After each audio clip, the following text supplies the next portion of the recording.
Сәлем достар, менің есімім Гүлбану, менің әңгімелер YouTube каналыма қош келдіңіздер. Арбадағы бала, екінші бөлім.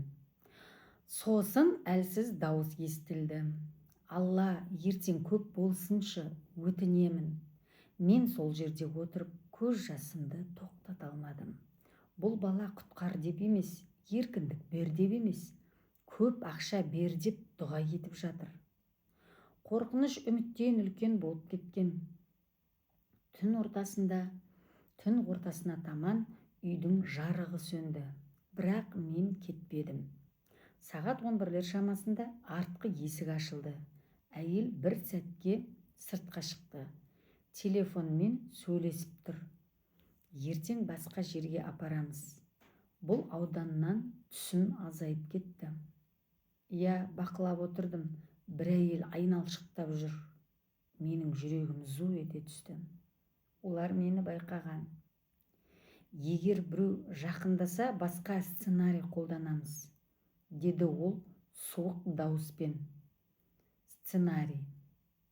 Демек, бұл жүйе. Бұл жай қатыгездік емес, жоспар. Әйел ішке кіріп кетті. Мен көлікте отырып қараңғы үйге қарадым.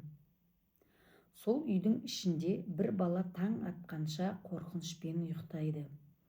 Ертең тағы да арбаға отырғызылатынын біледі. Ал мен енді жай бақылаушы бола алмаймын. Бірақ мен әлі білмедім. Олардың басқа сценарийі мені де қақпанға түсіретінін. Басқа жер. Түн бойы көз іле алмадым. Ертең басқа жерге апарамыз. Бір әйел айналшықтап жүр. Бұл мен.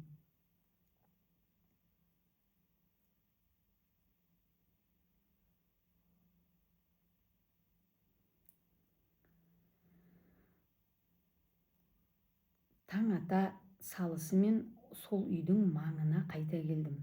Көлігімді алысырақ қойдым. Жүрегім кеудеме сыймай соғып тұр. Сағат 9-ға таман темір қақпа ашылды. Алдымен әйел шықты, қолында телефон, артынан ер адам, соңында бала. Бүгін оның үстінде басқа киім, тағы да ұзын жең, бірақ беті бозарып кеткен. Кешегі түнгі жылаудан көзі ісіп тұр. Олар баланы көлікке отырғызды. Сол сәтте бала басын көтеріп, айналаны бір шолып өтті. Бір секундқа біздің көзіміз түйісті. Ол мені таныды. Көзінде бір ғана сұрақ бар еді. Сіз әлі барсыз ба? Көлік қозғалды. Мен арақашықтық сақтап, соңдарынан ердім. Қала орталығына емес, басқа ауданға. Адам көп жүретін базар маңына тоқтады.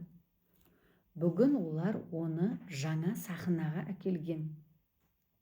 Баланы арбаға отырғызды.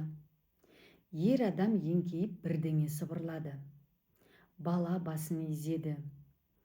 Көлік сәл алысырақ барып тоқтады. Терезе жартылай ашық. Бақылау басталды. Мен жаяу барып адамдардың арасына сіңіп тұрдым. Бала бүгін даусын қаттырақ шығарып отыр. Аға, апа, көмектесіңізші. Дауысы дірілдейді. Бірақ көздері жолды емес, көлікті бақылап отыр. Мен жақындадым. Сен жақсысың ба, дедім сыбырлап. Бүгін айтпаңыз, деді. Олар ашулы. Олар сенің не істегеніңді қайдан біледі? Ол өте ақырын. Камера бар. Мен селк ете түстім. Қайда? Ол көзін арбасының төменгі жағына түсірді. Жүрегім шымырлап кетті. Бұл жай бақылау емес, бұл толық бақылау. Сол сәтте артымнан бір дауыс шықты. Сізге бірдеңе керек пе? Мен бұрылдым. Кеше түнде телефонмен сөйлескен әйел. Жымиып тұр, бірақ көзінде жылу жоқ. Жоқ, Жай ғана көмектесейін деп едім. Көмек керек болса, біз бармыз, деді ол сабырлы үнмен. Ол біздің баламыз. Біздің дауысы жай ғана. Бірақ астарында ескерту бар.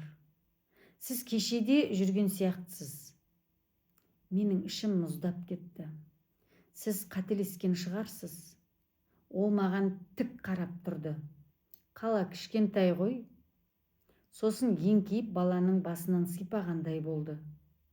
Дұрыс отыр, кешке сөйлесеміз. Бұл сөз баланың денесін қалтыратты. Әйел көлікке қарай жүрді. Мен орнымда қатып қалдым. Енді түсіндім. Олар мені байқап қана қоймаған, олар мені тексеріп жатыр. Жақсылық жасаймын деп кедергі келтірсеңіз, балаға зиян келтіріп алатыныңызды есіңізге салайық. Қаным басыма шапты. Олар мен туралы біліп қойған. Мен енді тек баланы емес, өзімді де қорғауым керек. Бұл жай қатыгез ата-ана емес. Бұл жүйелі есеппен істейтін адамдар. Бала арбада отыр. Бірақ бүгін алғаш рет мен оның емес, өзімнің де қақпанға кіргенімді түсіндім. Бағытын өзгерткен адам. Келесі күні мен қорыққан жоқпын. Қорыққанымды қабылдадым. Бұл басқа нәрсе.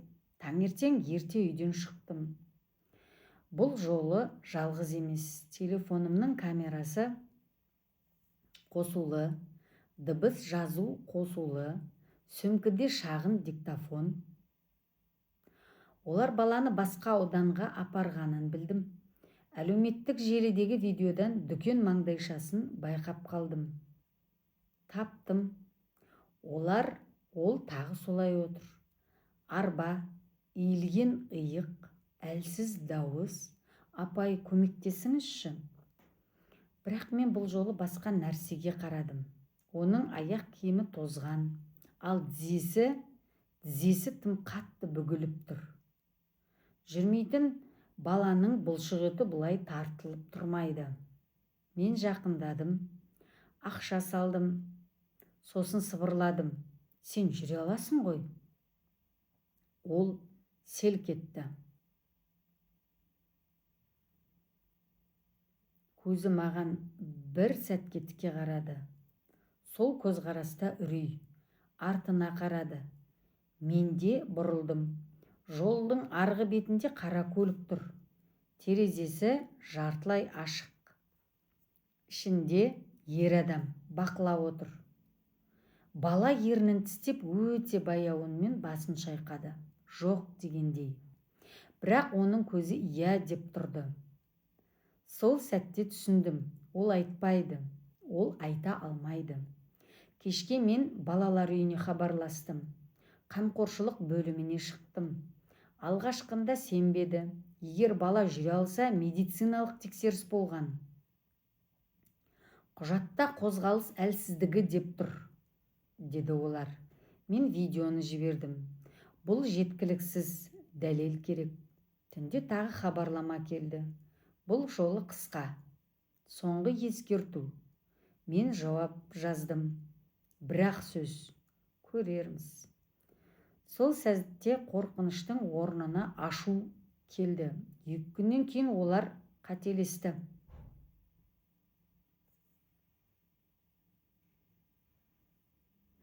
Жаңбыр жауды, қатты. Асыранды анасы шатыр іздеп дүкен ішіне кірді. Ер адам көліктен түсті. Бала жалғыз қалды. Арба тайғанақ жерге сырғып кетті. Ол құлап қалды. Құлаған кезде ол рефлекспен 2 аяғына тірелді. Тізесін бүгіп тепе-теңдік ұстап қалды. Секундқа, тек 1 секунд. Бірақ мен оны видеоға түсіріп үлгердім. Сол күні кешке мен полицияға бардым. Бұл жолы бос сөз емес, олар істі тіркеді. Ал 3 күннен кейін сот күні белгіленді. Үнсіздіктің бақасы. Сотқа 3 күн қалды. Олар баланы көшеге шығаруды тоқтатты. Бұл ең қорқынышты белгі еді. Көрші әйелдердің бірі айтты: соңғы 2 күн баланы көрмедік. Менің ішім бірден жамандықты сезді. Олар баланы көгала қойдай етіп сабап жатқан шығар. Ойпырмай. Сол түні хабарлама келді. Балалар үйіндегі кураторға бала психологиялық тұрақсыз, сотқа қатысуы қауіпті. Олар оны ауру етіп көрсетуге тырысты. Ал үйдің ішінде бала ас үйде отырды. Арба жанында, ер адам қасында. Ертең не дейсің? Үнсіздік. Сен жүрмейсің, түсіндің бе? Бала басын изеді. Әйел жақындап келді. Оның дауысы жұмсақ. Бірақ сол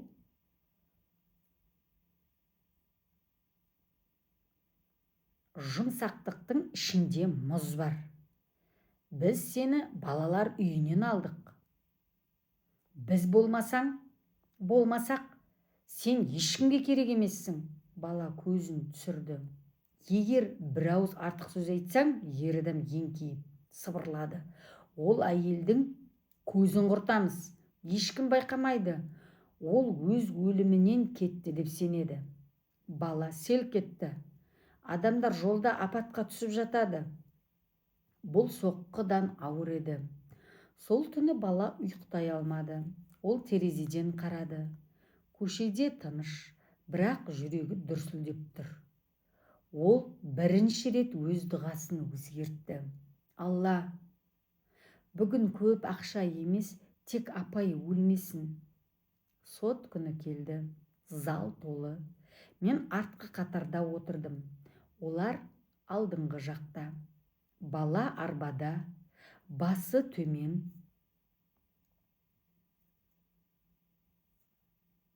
Прокурор сөйлеп жатыр. Видео көрсетілді. Залда сыбыр. Ер адам салқын отыр. Әйелдің жүзі бозарып кеткен. Сосын судья бала куәлік береді. Зал тып-тыныш. Баланы алға шығарды. Ол арбада, қолы дірілдейді. Судья жұмсақ дауыспен: балам, сен ешкімнен қорықпа. Біз саған көмектесу үшін отырмыз. Бала үнсіз. Ер адам көзін алмай қарап отыр. Сол көзқарас бұйрық. Айтпа. Залда тыныштық ұзарып кетті. Бала ернін ашты, бірақ дыбыс шықпады. Мен орнымнан тұра жаздадым. Сол сәтте бала көзін бір сәтке маған тікті. Мен басымды жай ғана изедім. Қорықпа. Ол терең тыныс алды. Қолы арбаның тұтқасына емес, орындықтың жиегіне ауысты. Бір ауыз өтірік. Судья: балам, сен жүре аласың ба? Залда ине түссе естілердей тыныштық. Бала ернін қимылдатты. Жоқ, деді ол өтте баяу. Сол сәтте асыранда анасының иығы босап түсті. Ер адамның ерні білінер білінбес жымиды. Менің ішім суып кетті. Бітті. Ол қорықты. Прокурор тағы сұрады: сені біреу мәжбүрледі ме? Бала басын шайқады. Жоқ. Залда сыбыр. Біреу күрсінді. Судья қағазға қарап отырды. Сол сәтте бәрі құлап бара жатқандай болды. Бірақ бала қолын арбаның тұтқасынан баяу босатты. Ер адам селк ете түсті. Балам, деді судья жұмсақ, ешкім сені жазаламайды. Бала терең тыныс алды. Көзінен жас аққан жоқ, тек шаршау бар. Ол тағы сөйледі: мен жүрмеймін. Кідіріс. Сосын сыбырлай қосты: өйткені маған жүрмеу керек. Залда гу ете қалды. Судья: неге? Бала көзін көтерді. Бұл жолы ер адамға емес, тік алға. Өйткені мен жүрсем, олар ашуланады. Әйел орнынан тұра жаздады. Ол шатасып тұр, деді. Бала дірілдеп кетті. Ер адам тістерін қысты. Отыр, деді адвокат.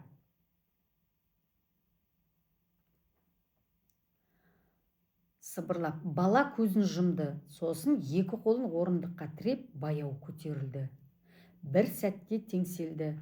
Залда біреу ойбай деп айқайлап жіберді. Ол толық тік тұрған жоқ, бірақ тұрды. Ер адамның өңі бозарып кетті. Мен жүре алмаймын, деді бала сыбырлап. Мені өздері отырғызды. Бір қадам, тек бір қадам жасады. Сол қадам залды қақ жарып өтті. Әйел жылап жіберді. Ол өтірік айтып тұр. Бала басын шайқады. Егер ақша аз болса, ұрады. Залда ауыр тыныштық орнады. Судья баланың жанына өзі келді. Сені қорқытты ма? Бала өте жай ғана: иә. Үкім. Сот ұзаққа созылмады. Қорқыту хабарламалары, видео, баланың сөзі, үкім шықты. Асыранды атана қамқоршылық құқығынан айырылды. Қылмыстық іс қозғалды. Ер адамды залдан қолына кісен салып алып шыққанда, ол бір рет балаға қарады. Бала бұл жолы көзін тайдырмады. Бірнеше аптадан кейін балалар орталығы, физиотерапия бөлмесі. Бала қабырғаға сүйеніп тұр. Психолог мамандар барынша баламен сөйлесіп жатыр. Ол баяу қадам жасайды. Әлі сенімсіз, әлі қорқақтау. Бірақ бұл жолы ешкім оны отырғызбайды. Терезеден күн түсіп тұр. Мен есіктің жанында тұрмын. Ол маған күлімсіреді. Қарап, жай ғана. Түс кезі. Сот залы тып-тыныш. Барлығы балаға қарап отыр. Баланың алдында бірнеше адам. Судья, прокурор, адвокат, сот шешімі дайын. Баланы балалар үйіне қайтару туралы үкім шықты. Әйел орнынан тұрды. Көзінде үміт, жүрегінде жылдар бойғы аңсау бар. Балаға қарай бір қадам жасады. Сол сәтте бала тік қарап судьяға айтты: құрметті сот ағай, мені осы тозақтан құтқарған апайдың менің өз қамқорлығына алғанын қалаймын. Зал тып-тыныш. Әйелдің көзінен жас ақты. Ол ұзақ жылдар бойы аңсап келген осы күнді бір көрген түстей сезді. Сен сияқты сүйкімді баланы өмір бойы аңсап келген едім, деді әйел даусы дірілдеп, жылап. Сот залында тұрған адамдардың да көзіне жас үйірілді. Кейбірі сыбырлап: міне шынайы аналық махаббат, тіпті тумаса да туғанындай болып кеткен. Бала баяу арбадан тұрып, әйелге қарай бірнеше қадам жасады. Тек бір қадам емес.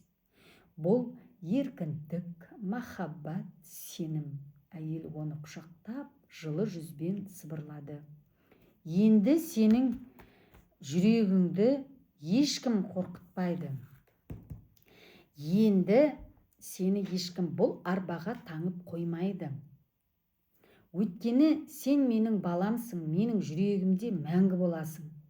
Бала алғаш рет өзін бақытты сезінді. Аналық махаббаттың дәмін татуға тағдыр жазбаса да, осы күн ол үшін ең жылы, ең бақытты күндердің бірі болды. Терезеден күн түсіп тұрды. Сот залы көз жасқа толған. Бұл бір ғана бала емес, бірнеше жүректің түпкі үміті еді. Соңғы сөйлем. Бала енді таң атқанда Алладан көп ақша емес, тек бір ғана нәрсе сұрайтын болды: еш қашан қайтадан қорқынышқа түспеу. Соңы. Әрқашан жазған әңгімені көзге елестетіп, кино сияқты көріп, кейде жылап аламын. Әсіресе жетім балалар туралы жазғанда адамның жүрегі соншама елжіреп кетеді-ау. Жаратқан иеміз аналарымызға ұзақ ғұмыр берсін, ешкім бала жыламасын, балалар анасымен, әкесімен бірге бақытты болсын. Құрметті достар, әлі де талай менің қызықты әңгімелерім осы каналдан көрсетілетін болады. Менің парақшама жазылып, каналыма тіркеліп, кім қай өмірден қараған туралы жаза кетсеңіздер, мен қуанып қалар едім.